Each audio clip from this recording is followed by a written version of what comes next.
Assalamualaikum warahmatullahi wabarakatuh. Sahabat Al-Hikayat dimanapun berada. Alhamdulillah dan terima kasih kepada yang sudah like dan subscribe. Semoga selalu dalam lindungan Allah dan dipanjangkan keberkahan umurnya. Amin ya robbal alamin. Hari ini kita akan menyimak kisah yang penuh makna tentang Jani, seorang kasir minimarket yang mengalami perjalanan spiritual yang mendalam.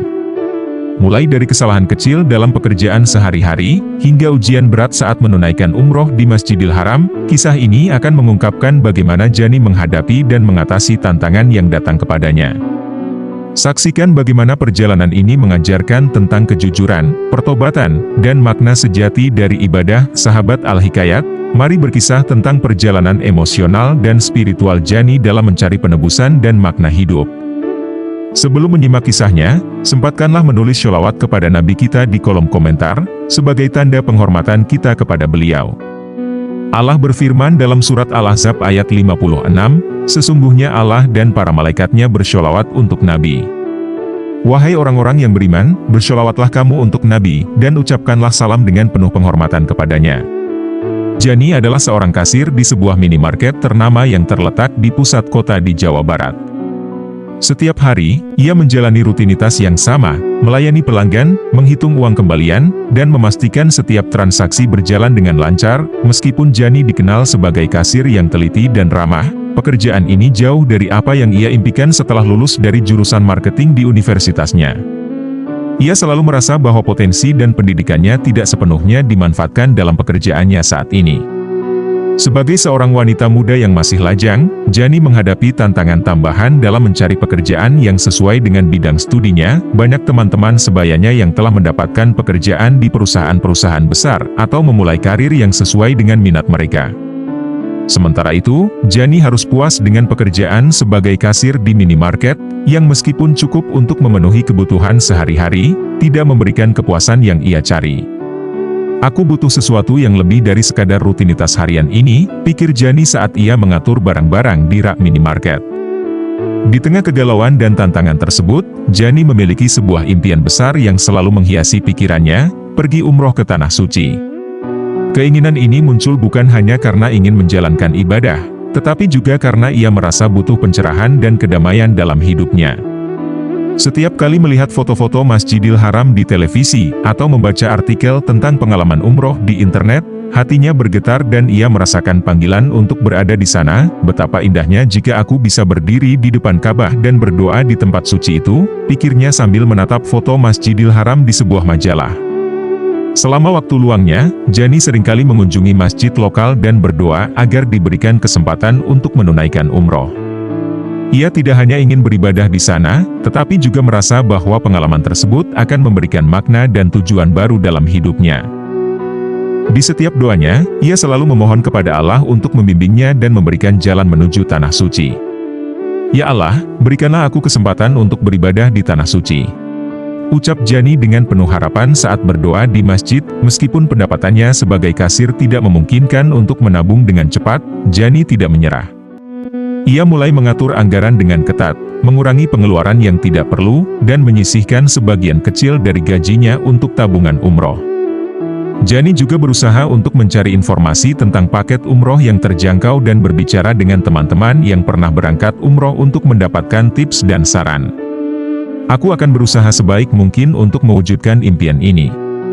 Setiap langkah kecil yang kuambil adalah menuju tujuan yang lebih besar, kata Jani kepada dirinya sendiri dengan penuh tekad. Setiap malam sebelum tidur, Jani membayangkan dirinya berada di Masjidil Haram, mengelilingi Ka'bah, dan merasakan kedamaian yang belum pernah ia rasakan sebelumnya.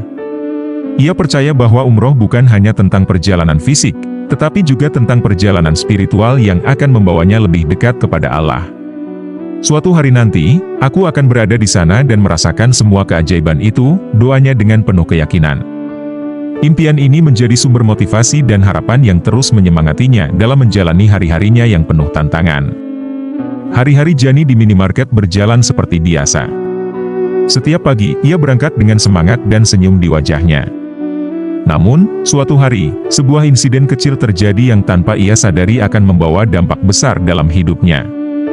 Pada hari itu, seorang pelanggan bernama Faisal datang untuk membeli kopi bubuk yang sedang ada promosi gelas gratis.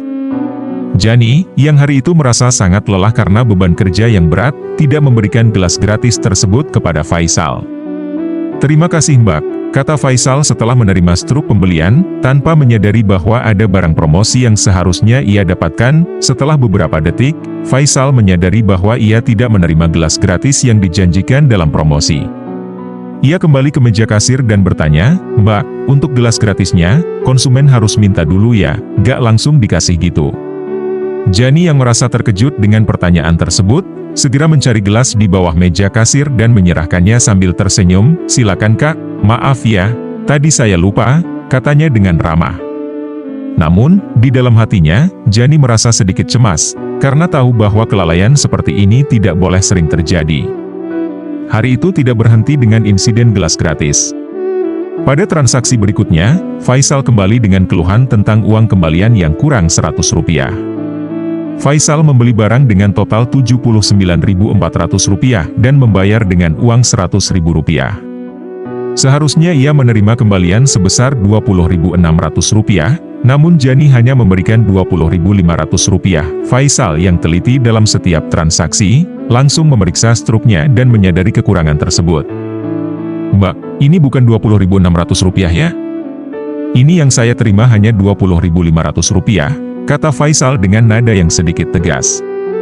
Jani merasa gugup dan segera membuka laci kasir untuk mencari uang tambahan Rp100. "Maaf Kak, ini Rp100-nya, katanya sambil menyerahkan uang tersebut kepada Faisal. Namun, Faisal menolak dan berkata, "Gak apa-apa Mbak, buat Mbak aja. Kalau misalnya didonasikan saya gak masalah." Selamat tertera di struknya, Jani merasa lega sekaligus malu. Ia tahu bahwa sebagai kasir, ia harus lebih teliti dalam setiap transaksi. Kesalahan kecil seperti ini bisa membuat pelanggan merasa tidak puas dan merusak reputasi minimarket. Pada hari yang lain, insiden lain terjadi. Faisal, yang tampaknya hari itu banyak berbelanja, kembali mengeluhkan kembalian yang diganti dengan permen senilai Rp400. Jani, yang merasa kebingungan karena hari itu banyak pelanggan yang marah, berusaha menjelaskan bahwa tidak ada uang receh untuk kembalian. "Ini pas gak ada uang receh Kak," katanya dengan nada yang sedikit kesal. Faisal yang merasa tidak terima dengan penjelasan tersebut, menolak permen dan berkata, "Harusnya gak boleh seperti ini Mbak, belum tentu saya butuh permen ini. Nih, buat Mbak aja permennya." Jani merasa semakin tertekan dan bingung dengan situasi yang semakin rumit. Sejak insiden dengan Faisal, Jani merasa bahwa banyak pelanggan yang memperhatikannya dengan curiga setiap kali ia menghitung kembalian atau memberikan barang promosi. Setiap kali ada transaksi yang melibatkan uang kembalian atau barang promosi, Jani merasa was-was dan cemas. Ia berusaha untuk lebih berhati-hati, namun seringkali justru membuat kesalahan kecil. "Kenapa rasanya semua mata tertuju padaku?" pikir Jani sambil melayani pelanggan berikutnya. Di kalangan karyawan minimarket, pembicaraan tentang kesalahan yang sering terjadi pada shift Jani mulai menyebar. Rekan-rekan kerjanya mulai membicarakan tentang insiden-insiden yang melibatkan Jani, membuatnya merasa tidak nyaman dan tertekan. "Kamu dengar gak? Katanya Jani sering salah hitung kembalian," bisik seorang rekan kerjanya kepada yang lain. Jani yang mendengar bisikan tersebut merasa semakin cemas dan stres. Ia tahu bahwa kesalahan kecil bisa berdampak besar, terutama jika sering terjadi. Manajer toko mulai memantau Jani dengan lebih ketat. Setiap kali ada transaksi yang mencurigakan, manajer langsung memeriksa kembali untuk memastikan tidak ada kesalahan.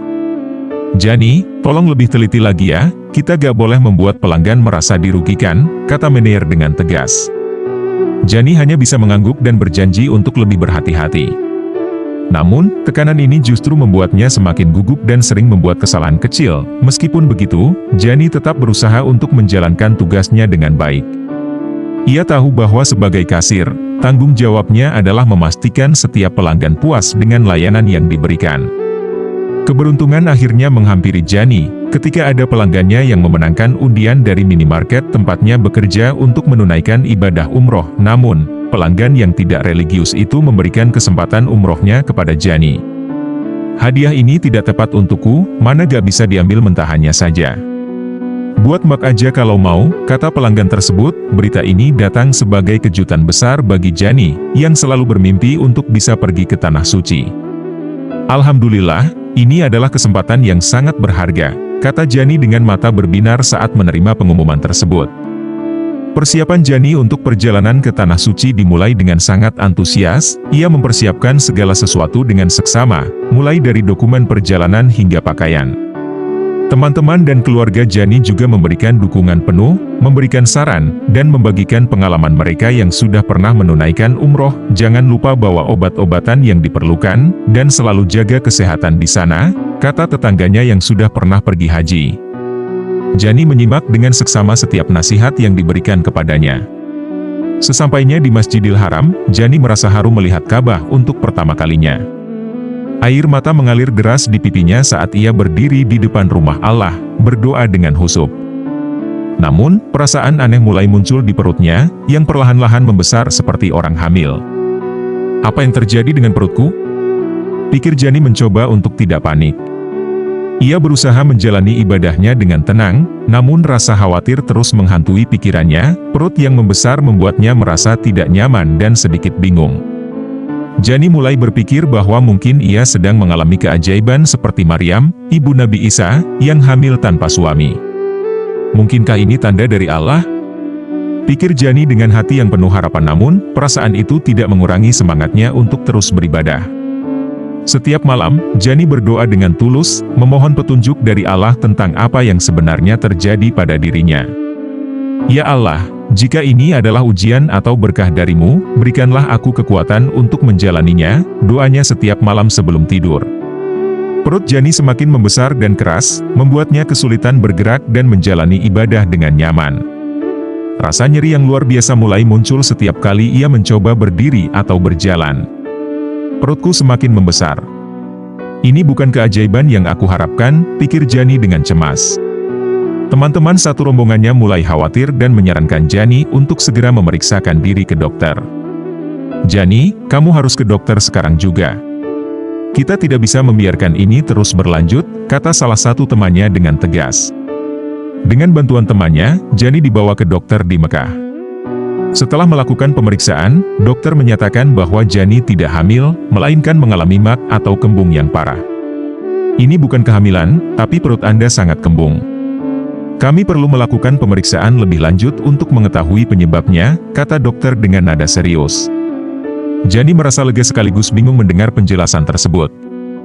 Bagaimana bisa perutku sebesar ini hanya karena kembung? Pikirnya. Dokter menyarankan Jani untuk beristirahat dan menghindari aktivitas berat.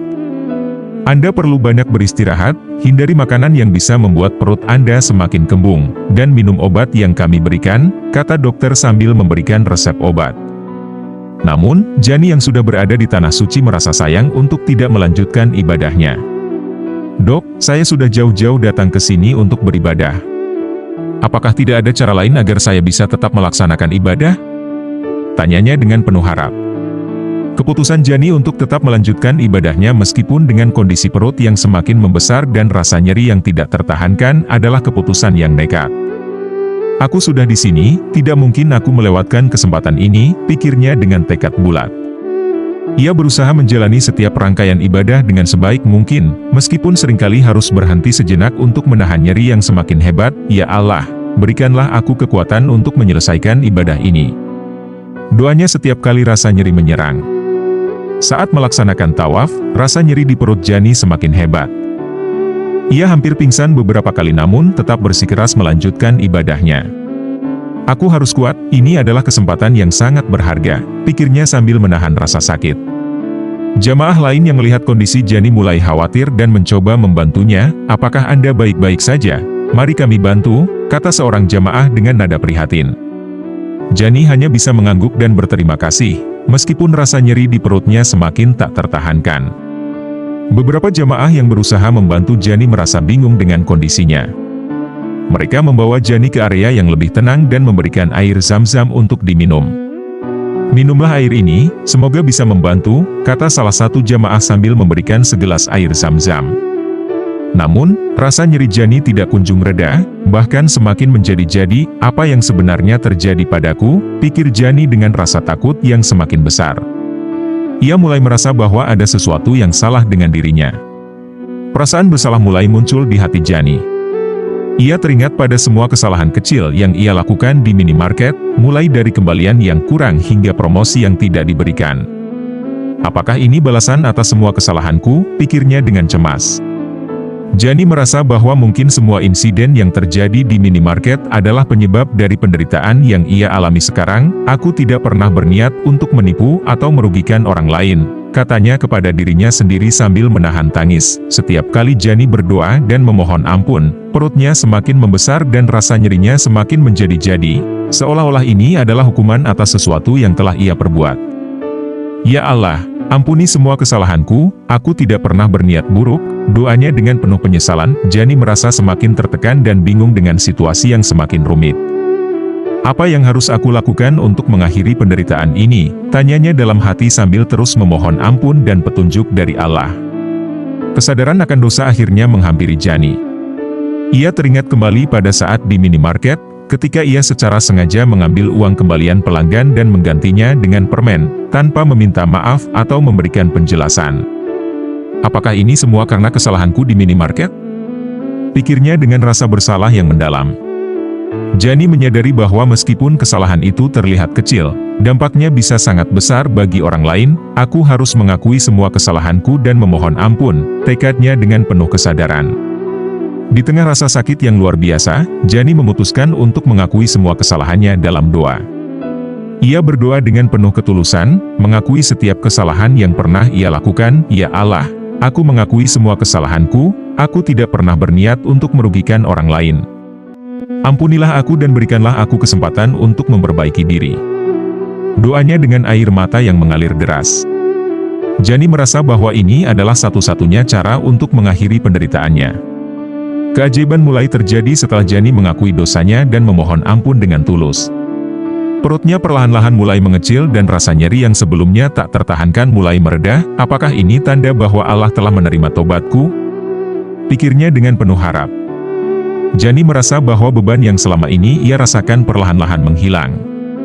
Alhamdulillah, terima kasih ya Allah, katanya sambil terus berdoa dan bersyukur. Setelah kembali ke tanah air, Jani membawa pengalaman yang sangat berharga. Ia bertekad untuk menjadi pribadi yang lebih baik dan selalu menjaga etika dalam setiap transaksi, baik sebagai kasir maupun dalam kehidupan sehari-hari. Aku telah belajar banyak dari perjalanan ini, aku tidak akan mengulangi kesalahan yang sama, tekadnya dengan penuh semangat. Jani juga berjanji untuk selalu berlaku jujur dan adil dalam setiap situasi, serta menghargai hak dan kewajiban setiap orang. Aku akan memulai lembaran baru dalam hidupku, katanya dengan penuh keyakinan. Demikianlah kisahnya, kurang lebihnya mohon maaf. Dan jangan lupa subscribe dan tulis sholawat kepada Nabi. Wallahu a'lamu bishawab. Wassalamualaikum warahmatullahi wabarakatuh.